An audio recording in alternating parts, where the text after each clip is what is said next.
चित जल पावक गगन समीरा पंच रचित यह अधम शरीरा। तात्पर्य यह है कि हमारा शरीर पंच तत्वों से बना है। यह पांच तत्व क्रमशः चित यानी कि पृथ्वी, जल यानी कि पानी, पावक यानी आग, गगन यानी आकाश और समीर यानी कि हवा। इस दुनिया में इन पांच तत्वों का बहुत बड़ा महत्व है। लोग पूजते हैं इनको, सम्मान करते हैं इनका। क्यों? क्योंकि इनकी एक इम्पॉर्टेंस है। कुछ ऐसी क्वालिटीज़ हैं इनमें जो बाकी किसी में भी नहीं है। इनकी ऐसी महत्वता है जो कहीं नहीं जा सकती। जब इनमें इतना कुछ है, जब इनकी आवश्यकता से भी ज़्यादा आवश्यकता है, तो कहीं ना कहीं इनसे कुछ सीखना भी ज़रूरी है जो आपके उज्जवल भविष्य में काम आएगा। तो अब जितना भी हो सके अपने मन को शांत करके अपना पूरा ध्यान इन पंच तत्वों की लर्निंग पर रखिए। पृथ्वी, पंच महाभूतों में पृथ्वी के बारे में कहा गया है कि हमारे शरीर में जितना ठोस हिस्सा है वह पृथ्वी है। पृथ्वी सीख देती है कि डटे रहो, धैर्य मत त्यागो, स्थिर रहना और सहनशीलता पृथ्वी का गुण है।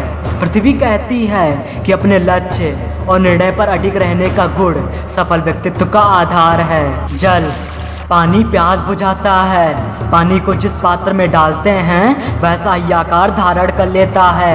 यह प्रगति और प्रवाह का कहरा सिखाती है। पानी बताता है कि हमें हर बाधा को पार करते हुए चलना है। जैसे नदी चलती है पत्थरों से, अवरोधों में, कभी रुक कर, कभी सकुचा कर, तो कभी विराट रूप धर कर, कभी सीधी तो कभी राह बदल कर। जल जीवन का पर्याय है। ठीक उसी तरह ज्ञान सभ्यता का पर्याय है।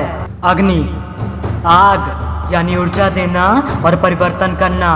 उसके संपर्क में जो भी आता है उसका परिवर्तन हो जाता है।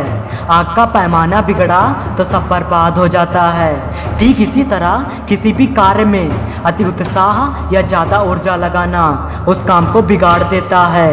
खाना बनाने के लिए ऊर्जा की मात्रा अलग अलग होती है।